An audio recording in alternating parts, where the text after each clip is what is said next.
Hello and welcome to another chat. An invasion of Taiwan feels a lot closer today than it did not long ago. I want to talk about the new type of landing barge that China is building and why it's so significant. I am H.I. Sutton. I'm a defense analyst. This is unscripted, unedited. We'll say I meant to ask you to subscribe. I've got nearly 100,000 subscribers. I don't know what will happen if I do get to 100,000. Do I get a plaque or something? So if you're not subscribed, please do. Very nice of you. Let's get on with it. I broke the story last week about these barges.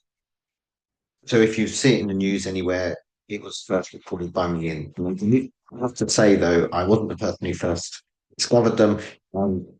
A big thank you to that person, but also everyone who's contributed to the analysis of these. But I do feel that I should share more information as the person who originally broke it.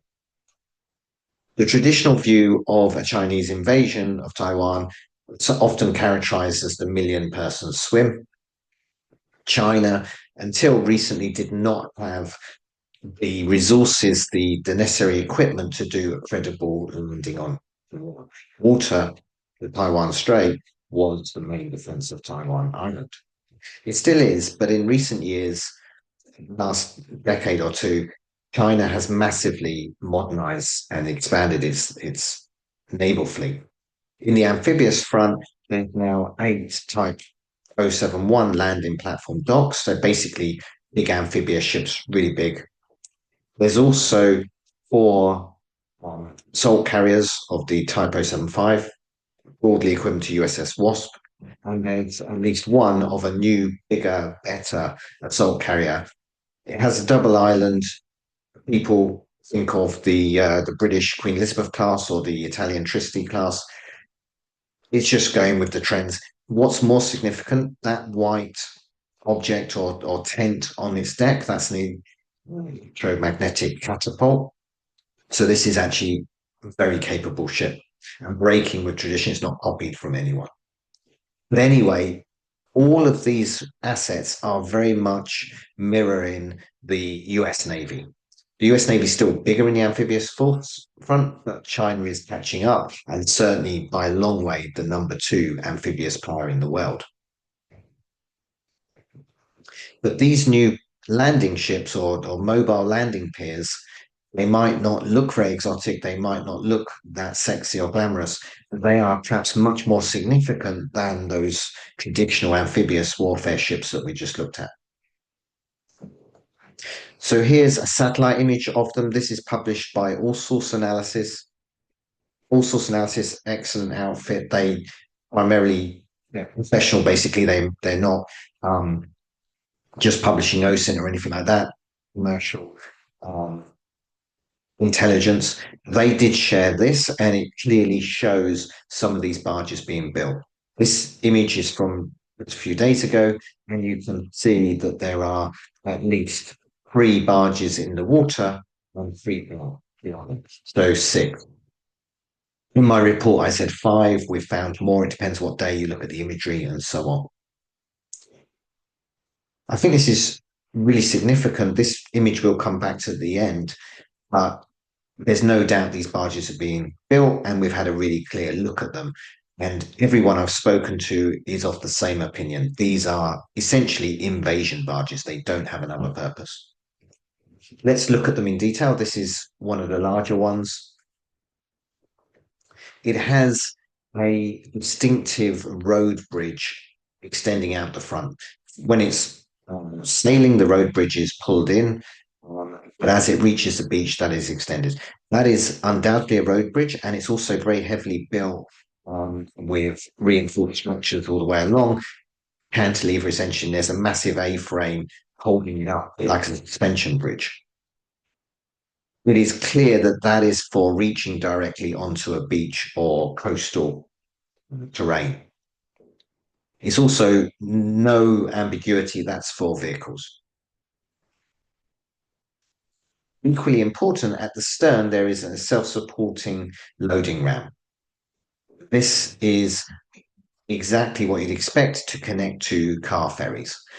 China uses its car ferries and builds a lot of them to transport military equipment and support the armed forces. That's no secret. In fact, here's a still from a video showing just how many tanks they can fit in one of these.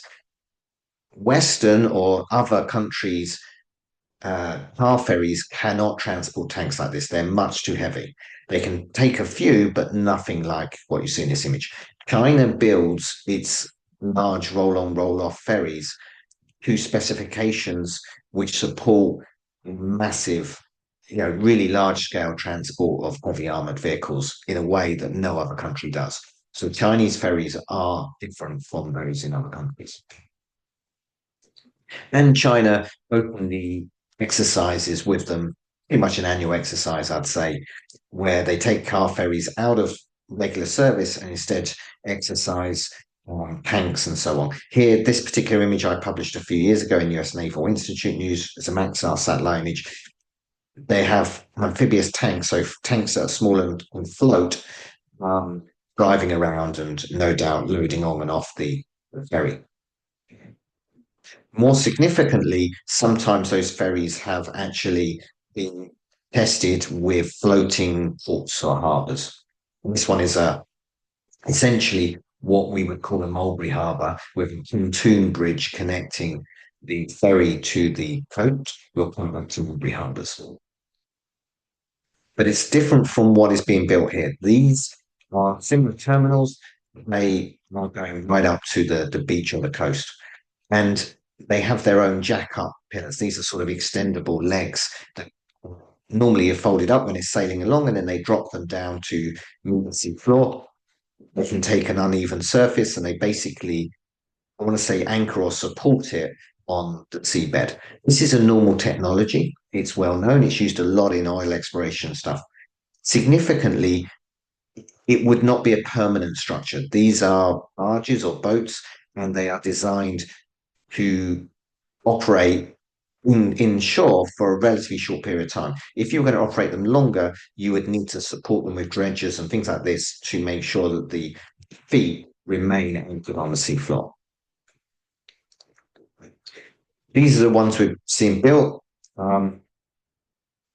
There's actually another one, but we have two very large ones, 185-meter long vessels, plus the bridge is approximately 150 meters. That's nearly 500 foot. There's a smaller one to a similar design with only 6 of the jack-up pillars, and then there are two that are sort of smaller and wider with smaller jack-up pillars. I don't have a good explanation as to why there's these different variants. The best I can come up with is that each of them is designed with a certain beach or terrain in mind. It does, however, suggest that these are not part of a commercial project to build barges for some innocent reason. If no one that I'm aware of meaningfully is arguing that these are anything other than invasion barges, it just doesn't make sense. It's building a large number, 5, 6 at once. They're going to build quite a lot more than that. And they're to different designs. They're building them incredibly quickly. It is not what you see with commercial projects. It also doesn't make sense with bridge construction. It doesn't make sense with land reclamation or unloading, using them to take them from shore to ships. There are better ways to do it. This is basically about invasions, amphibious landings. So we're pretty convinced that they are not a civilian jack-up barge. Jack-up barges or jack-up rigs are well known. China builds them. There's lots of uses. This is an example. But none of them are used as sort of road bridge connectors for ferries. That's not a necessary normal thing, and it's something that's very specific to landing.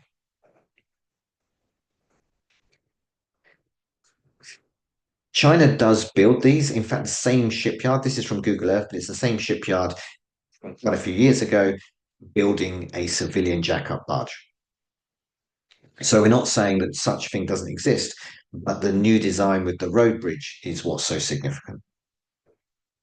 It also is quite different from the US Navy's current experimentation, saying quite similar, or at least looked similar. The Marine Corps playing, essentially researching the stern unloading by a landing craft that has jack-up legs and a sort of a similar bridge. This is much smaller and it's not for um, connecting ferries that are out at sea to the shore.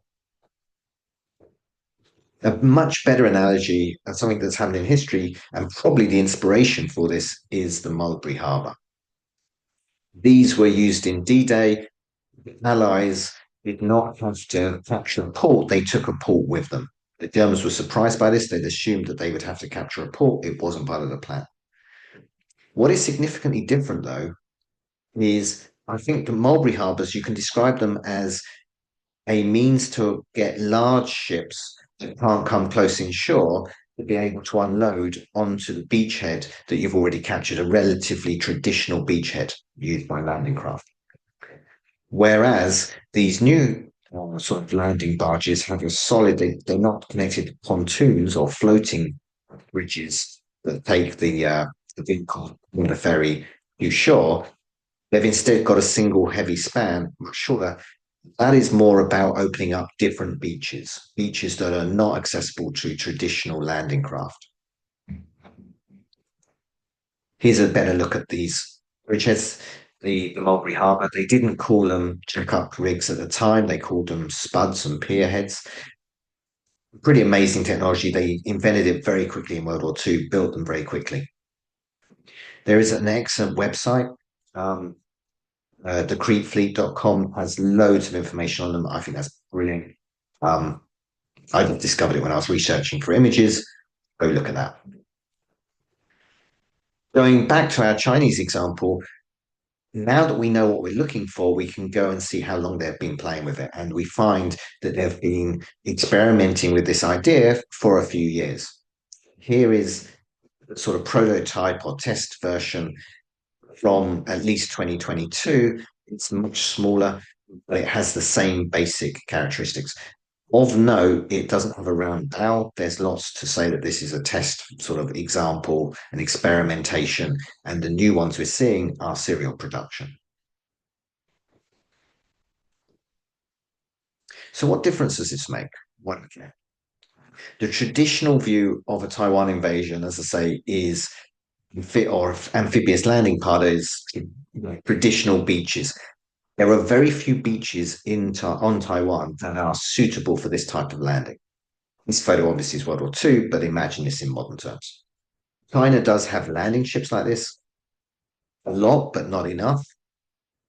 And there's too few beaches. A lot of Taiwan instead looks like this. This is not a traditional landing beach.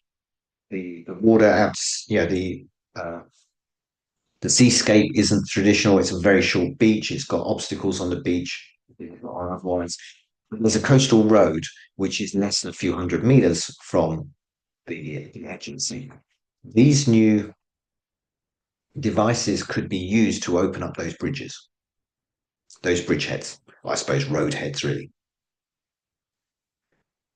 Another factor is a lot of people, when looking at certainly a lot of internet comments, are, oh, these things are sitting ducks, they'll just be sunk. Context is everything. I would argue no. You've got to take them pretty seriously. You've got to assume that China is not going to use them stupidly and have them as the first vessels that sail across, waiting to be shot at. There's going to be a lot of confusion. There's going to be a lot of firepower running both ways. If China's even remotely sensible, and I think we have to assume they are, they use them in a way that minimizes the risks to them. They're likely to be on the second day or follow-up forces. So the takeaways, firstly, the most significant thing about these is that they open up many more landing zones. China does not have to land on an open beach and it doesn't have to capture a port. You can see its own port, just take it with it, and you can rock up and put it in places that traditionally have been thought of as low risk from invasion. It allows the unloading of large roll-on, roll-off ferries. These can carry huge numbers of troops, huge numbers of equipment, including heavy main battle tanks. Such a preparation, such a specialist vessel, and being built in numbers as I say, five, six already, but will be a lot more. And we no doubt will be seeing reports of more being built over the coming months. It can only be seen as an indicator of invasion preparations. Remember, with the 2022 full scale invasion of Ukraine, a lot of people saying it wasn't going to happen. They were mostly political analysts or people looking at the politics situation. The defense analysts, myself included, but by no means only me, were saying it probably will happen, or all indications are that it will happen because we saw the build up. This is similar to seeing field hospitals in the snow along the Ukrainian border. It's not exactly field hospitals. I can't say how many months or years prior warning this is giving, but it does absolutely look like the sort of thing that you only do if you're about to invade somewhere.